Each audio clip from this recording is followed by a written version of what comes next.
Les grandes gueules d'Adafo Média, seule émission dans l'histoire de la radio en Guinée à franchir le cap des 5 millions d'auditeurs. À Bokeh, Cancan, Labé sur Radio Espace Région. À Kindia sur Kanyazik. En forêt sur Sahali FM. Meilleure émission talk-show panafricaine sur le continent, jamais éditée dans la sous-région. Bienvenue chez les GG. Ici, on ne prend pas de gants.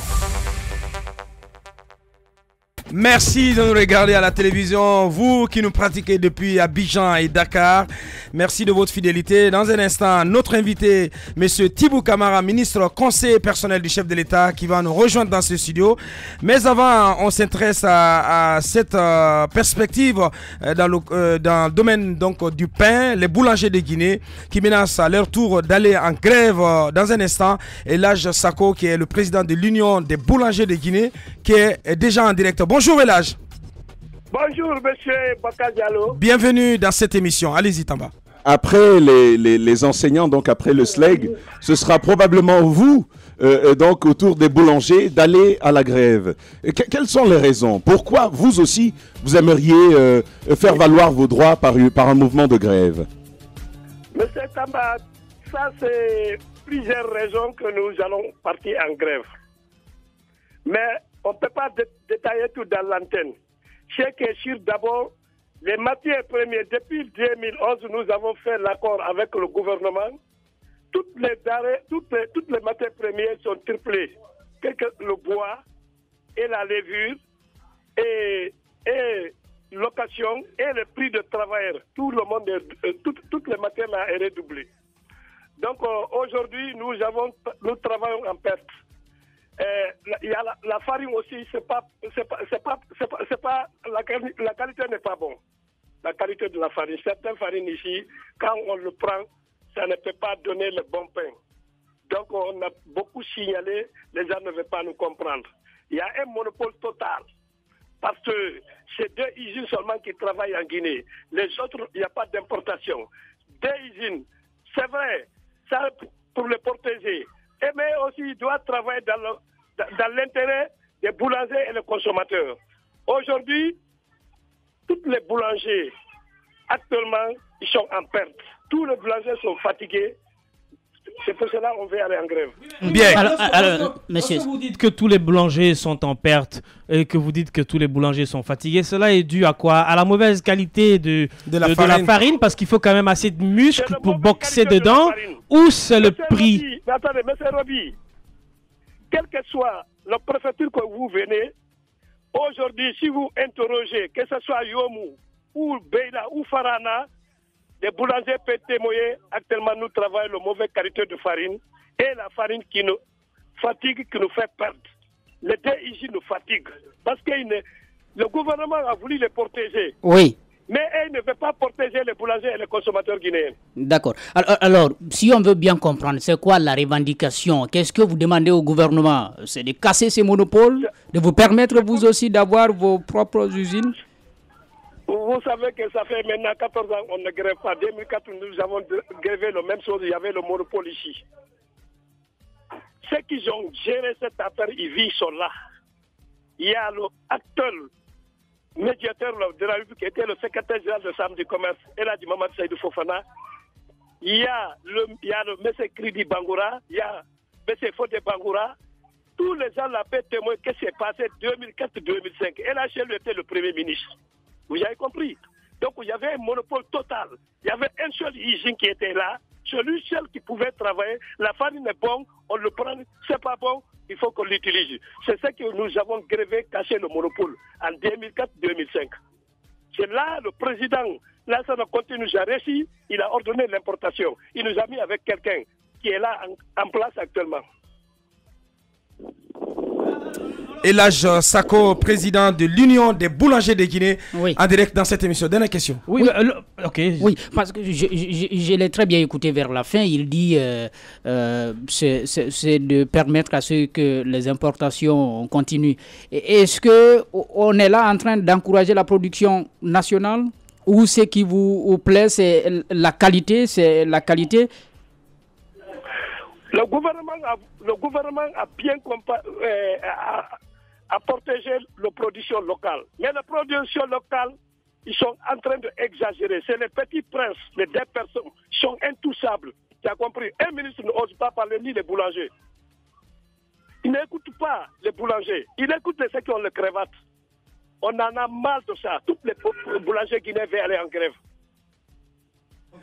Bien, Elhadj Sako, président de l'Union des boulangers de Guinée, donc des boulangers de Guinée qui menacent d'aller en grève à partir de la semaine prochaine. Il est en direct, allez-y, Roby. À partir de mercredi prochain. Bien. On a l'information qu'il y aurait une usine ici qui produirait de la farine et que les sacs qui sont livrés ne sont pas trop pleins et que cela jouerait sur votre chiffre d'affaires. On parle de qui selon vous? Tout ça là, je te dis, M. Boubacar, vous êtes de Mandiana.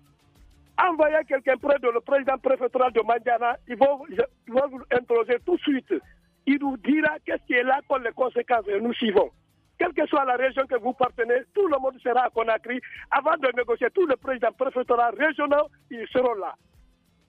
Vous n'avez pas compris ma question. La question est de savoir qu'il y aurait une usine ici qui fabriquerait de la farine, mais qui livrerait les sacs qui ne sont pas totalement pleins. C'est affirmatif. Oui, quelle est cette usine? Quelle usine? Non, monsieur, ça, comme nous sommes là, dès que nous serons là, parce que vous serez convenus à la négociation, on vous dira tout sur la table. On ne peut pas prononcer le nom de quelqu'un actuellement sur l'antenne. Bien. D'accord. Alors, vous souhaitez partir en grève mercredi. Quel est le quota que vous souhaitez donc rajouter sur le prix du pain actuel? Ça va coûter combien? Qu'est-ce que vous proposez? Attendez. Nous avons quitté de 4 000 francs en 2004. En 2011, nous avons quitté à 4 000 francs. On est revenu à 3 000 francs. Grâce à le ministre du Commerce d'alors, M. Dorbal Doumbouya. Cette fois-ci, les dépenses que nous faisons, actuellement, on peut aller jusqu'à 4 500 ou bien 2 000 francs ou 4 000 francs. C'est ce que nous allons discuter ensemble avec les présidents préfectoraux et régionaux. Bien, donc il faut s'attendre à une augmentation du prix de la baguette de pain suite à votre grève. Dans le cas où si les industriels ne comprennent pas d'arranger leur production, c'est-à-dire d'améliorer la qualité et remplir les sacs. Bien. Elhadj Sako, président de l'Union des boulangers de Guinée, en direct dans cette émission. Merci Elhadj, merci d'avoir répondu à nos questions ce matin. L'émission qui enjaille la Guinée et qui décrypte l'actualité à 360 degrés. Les grandes gueules. C'est aussi sur Sweet FM Guinée, tous les jours du lundi au vendredi à 18 h sur la radio It's Only It. Bien. Ahmed, avant de donner la parole à notre invité qui s'est installé, on a suivi Elhadj Sako. Écoutez, si je comprends bien ces explications, de toutes les façons, il y aura une augmentation selon donc la qualité de la baguette de 500 à 1000 francs. Mais je suis d'accord avec le nationalisme. Mais le nationalisme qui tue, le nationalisme aveugle, j'en veux pas. Je suis d'accord qu'il y ait des entreprises aujourd'hui qui produisent de la farine sur place. Mais on souhaite qu'il y ait de la qualité. S'il n'y a pas de la qualité, moi je ne suis pas d'accord. Et aujourd'hui, qu'est-ce qui se passe? C'est que quand vous importez de la farine, ça coûte moins cher que ce qui est produit sur place. Comment on peut nous expliquer ça? Et on nous dit que ce qui vient est encore plus de meilleure qualité que ce qui est fait ici. Est-ce que les commerçants arrivent toujours à importer de la farine? Je ne crois pas. Non, ils ne peuvent pas. Pourquoi? Parce que il y a un cordon douanier qui est mis en place, prohibitif, qui ne peut pas vous permettre de revendre sur place parce que le coût du sac sera tellement élevé que vous pouvez même pas tenter. On m'a appris qu'un sac de farine, il est dédouané à 65 000 contre 14 000 pour un sac de riz. Écoutez, donc c'est pour vous dire aussi que ces entreprises qui se sont installées, je souhaite que ces entreprises revoient quand même leur politique et que l'État soit là pour assister aussi ces boulangers. Parce qu'on ne peut pas ouvrir une entreprise et augmenter, parce qu'on a le monopole, donc on fait ce qu'on veut et des consommateurs. Ça ne marche pas comme ça. Donc à l'État de se lever pour régler ce problème, sinon ça devient tout simplement un hold-up commercial sur la tête des Guinéens. La transition est toute trouvée pour introduire notre invité. Bonjour, monsieur le ministre d'État. Non, on va laisser le ministre Abakar dire, mais il faut dire à l'État. Bonjour. Bonjour, monsieur le ministre d'État. Bonjour. Bienvenue, merci de répondre à notre invitation. À vos fidèles et nombreux auditeurs. Merci. Allez-y, Tamba. Moi, j'ai simplement envie de dire à l'État de sortir le pied des entreprises. parce que chaque fois qu'il y a ces entreprises ici autour de nous, on en entend quand même parler. C'est soit tel ministre qui est venu là, et c'est tel autre qui parraine telle entreprise. Ça fait que les entreprises... Bah si... Non. Si. La question n'est pas de sortir les pieds, la question c'est d'exiger de ces entreprises-là de fournir de la farine de qualité. C'est assez simple. Comment exige-t-on d'une usine qu'elle travaille bien, qu'elle travaille consciencieusement, si nous-mêmes on y a le pied? Mais comment ça? Absolument. Tu as quelle preuve? Avocat, ça c'est une très très mauvaise question. Non, mais je te pose la question quand même. C'est une très mauvaise question. Parce que quand tu accuses l'État d'avoir un pied dans ces unités... l'État c'est qui? Avocat, ce que je dis, je l'assume.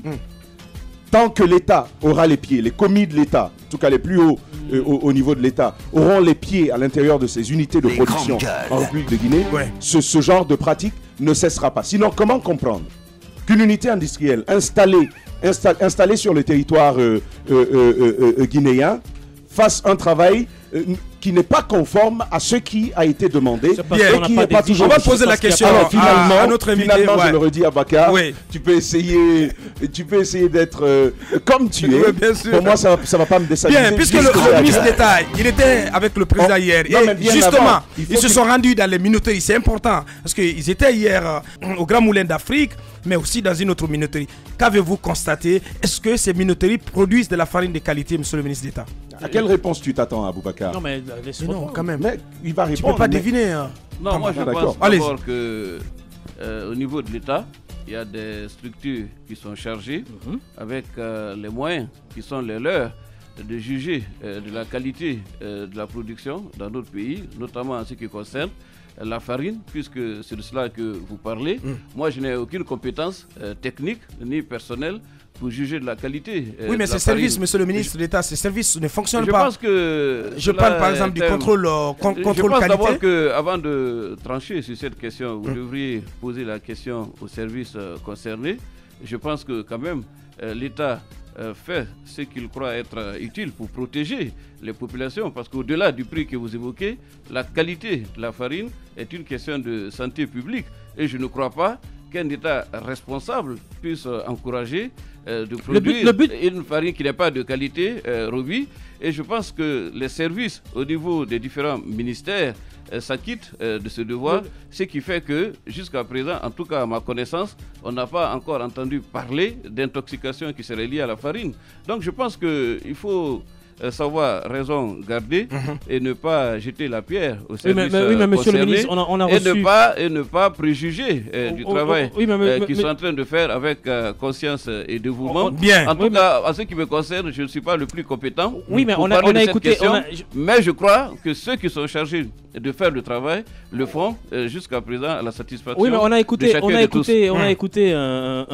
président de l'Union des boulangers ce matin, qui parlait non seulement de la qualité de la farine, qui leur donnait beaucoup de travail à abattre sur la fabrication du pain, mais qui parlait aussi des sacs de farine qui leur sont fournis par des usines qui fabriquent localement et qui sont à moitié pleins, ce qui jouerait sur le chiffre d'affaires. Ma deuxième question, c'est celle de savoir le but de la tournée du président de la République. C'était quoi? L'objectif, c'était quoi? Vous savez, il faut que nous soyons sur le terrain, notamment le chef de l'État, pour voir ce qui est fait par chacun. Et vous savez qu'un des paris du régime, c'est l'industrialisation du pays. Parce que pendant longtemps, notre pays a souffert du commerce d'import et d'export, alors qu'aujourd'hui, l'industrialisation est un défi pour l'ensemble des États, y compris le nôtre. Donc le chef de l'État a souhaité voir les unités qui existent, encourager ceux qui ont déjà fait cette option de créer des installations, des unités industrielles dans notre pays, à continuer à le faire et encourager et exhorter les autres à en faire autant pour que notre tissu économique soit beaucoup plus fort et beaucoup plus important. Donc c'est une visite de terrain qui s'inscrit dans l'agenda normal. J'espère que le président s'est intéressé aux questions de sécurité et de conditions de travail des Guinéens qui travaillent dans ces unités industrielles, mais aussi aux questions de qualité, de respect des normes environnementales. Qu'est-ce que vous avez constaté? Les grandes gueules. Par cette question, pas parce que je ne la comprends pas, mais parce que je sais qu'avant qu'une usine ne s'installe, il y a quand même des étapes à franchir. On n'installe pas une usine comme ça. Ce qui n'est pas forcément le cas en Guinée. Non, je ne crois pas. Il y a moins de 10 jours, on dénonçait le cas d'une unité industrielle dans la zone de Koya et qui déverse des eaux usées assez pestilentielles qui affectent la santé des populations riveraines. D'un côté, il y a le cahier des charges et de l'autre côté, il y a le respect des cahiers de charges. C'est pourquoi on ne se contente pas seulement, une fois que l'usine est installée, de la laisser continuer les activités. C'est ce qui explique que de temps à autre, qu'il y ait des inspections et aussi les médias qui ont un rôle de veille et de vigilance publique par rapport à toutes les questions liées à la vie de notre nation. Il faut également un travail remarquable, qui est un travail d'alerte qui est pris très au sérieux par les autorités et qui permet justement, lorsque c'est nécessaire, d'apporter les corrections. Bien, allez-y, Jacques. Monsieur le ministre, peut-être que vous avez pu faire aussi le constat dans les zones industrielles. Vous avez ce problème de cohabitation avec les particuliers. On se pose cette éternelle question, est-ce que c'est les usines qui ont trouvé les populations là ou alors c'est les populations qui ont pris le risque d'habiter auprès des usines? Dans votre tournée d'hier, est-ce que vous avez pu faire ce constat-là et qu'est-ce que ça inspire au président? Je pense d'abord qu'il y a des zones industrielles. Encore une fois de plus, on n'installe pas une usine où on veut. Il y a des conditions dans lesquelles ça doit se faire, il est évident. Et vous savez qu'aujourd'hui, l'environnement est une dimension essentielle du développement économique, ce qu'on appelle le développement humain durable, qui est pris en compte dans l'installation de toutes les unités industrielles. C'est pourquoi aujourd'hui, vous verrez que les usines sont installées avec les technologies de pointe pour justement non seulement réduire le taux de pollution, mais pour protéger la santé publique. Parce qu'il est du devoir premier de l'État de protéger la vie des populations en dehors de ce qui peut se développer comme activité économique. Donc je pense qu'aujourd'hui, Conakry est dans une très grande urbanisation, vous le savez.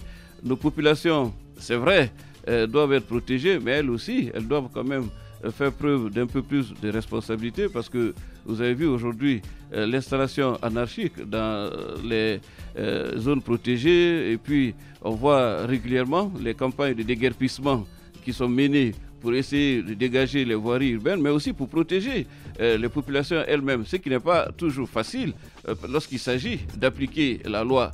Parce que d'un côté, il y a la nécessité de le faire, et de l'autre côté, il y a l'indignation, entre guillemets, que cela suscite toujours et qui amène parfois, malheureusement, à reculer dans des responsabilités qui sont essentielles. L'interview vérité avec M. Tibou Camara, ministre d'État, conseiller personnel du chef de l'État.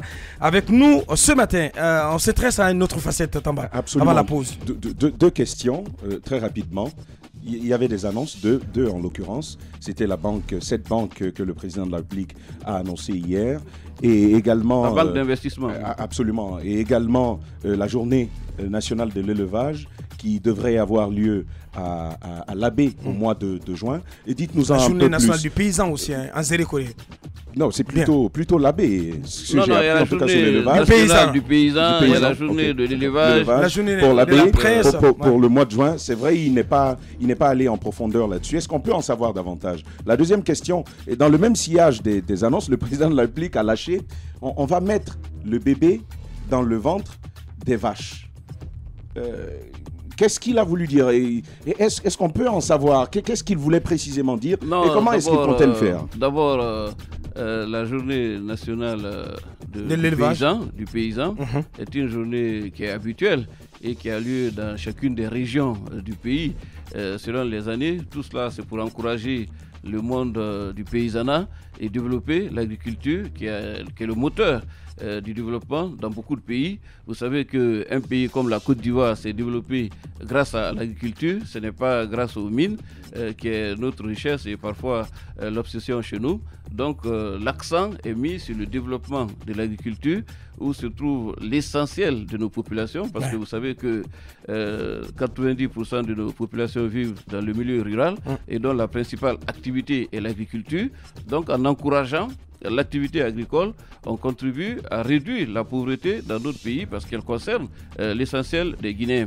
L'élevage aussi est une activité qui se développe dans le milieu rural qu'il faudrait encourager est intensifiée, notamment au Fouta, où l'activité connaît un essor extraordinaire.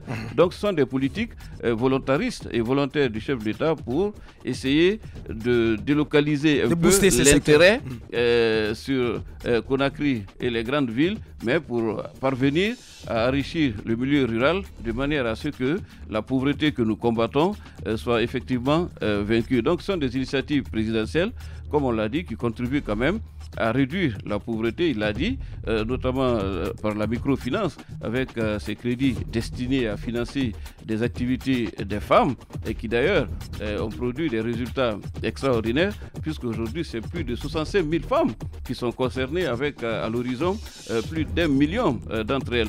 Donc voilà des initiatives concrètes et qui touchent directement au quotidien des citoyens et qui contribuent à améliorer le pouvoir d'achat et donc à réduire le seuil de pauvreté dans notre pays. Voilà donc, qui est dit. Ce sont des initiatives présidentielles qui s'inscrivent dans un programme très volontariste dont les résultats ne tarderont pas à se faire sentir, ressentir dans le pays. Voilà qui est dit. Interview vérité à suivre, donc la suite de cette interview à suivre dans moins de 10 minutes. Le temps d'une pause pour nos réclamations, pour nos réclames plutôt, pour nos conseils achats. Et derrière, on revient. Véritable success story de la radio Espace Guinée, les grandes gueules, détentrices des meilleurs scores radio en Guinée, de la meilleure émission talk show, a donné le créneau horaire du départ au bureau et du retour à la maison, récoltant depuis des années consécutives le titre d'émission la plus écoutée en Guinée, toutes catégories confondues. Un grand total de plus de 5 millions d'auditeurs ont été fidèles au talk show Les GG, diffusé jour après jour sur toutes les stations du réseau Adafo Média de 9h à 10h30, un exploit qui restera longtemps dans les annales de la bande FM en Guinée.